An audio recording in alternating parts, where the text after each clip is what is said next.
रिद्धियां 3 प्रकार की होती है और सिद्धियां 4 प्रकार की होती हैं। पहली रिद्धि होती है आत्मसंतोष। जो व्यक्ति गायत्री की साधना करता है उसके अंदर आत्मसंतोष आ जाता है। उससे फिर ये नहीं होता है कि मुझे ये चीज़ चाहिए, मुझे ये चीज़ चाहिए, उसकी कामनाएं समाप्त हो जाती हैं। और जब आयो संतोष धन, सब धन धूर समाए। जब व्यक्ति के अंदर संतोष रूपी धन आ जाता है तो फिर उसे किसी चीज़ की जरूरत नहीं पड़ती। तो सबसे पहली रिद्धि जो है उसको प्राप्त होती है वो है आत्मसंतोष। दूसरा है लोक सम्मान। उसका जो है लोगों में सम्मान होना चालू हो जाता है। उसकी एक आवाज़ पर हजारों लोग खड़े हो जाते हैं। तो जो व्यक्ति गायत्री की साधना करता और माँ से साझेदारी कर लेता है उसके अंदर दूसरी चीज़ रिद्धि जो है वो प्राप्त होना चालू हो जाती है। उसका लोक सम्मान चालू हो जाता है।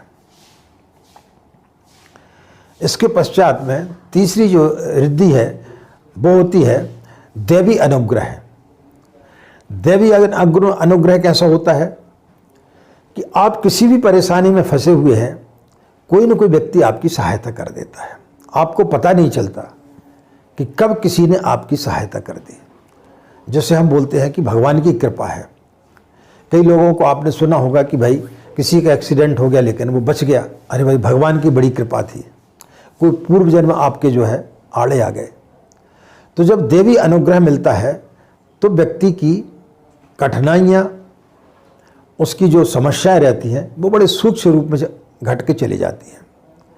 किसी न किसी प्रकार से ईश्वर उसकी सहायता कर देता है। तो ये 3 रिद्धियां जो है उसको प्राप्त होना चालू हो जाती हैं। तो भगवान की सिद्धियां यदि आपको प्राप्त करना है, रिद्धियां यदि आपको प्राप्त करना है तो अपनी बुद्धि को सही जगह पर लगाएं, आपको श्रम को सही जगह पर लगाएं और अपनी भावनाओं को जन कल्याण में लगाएंगे तो निश्चित रूप से आपकी गायत्री साधना सफल होगी।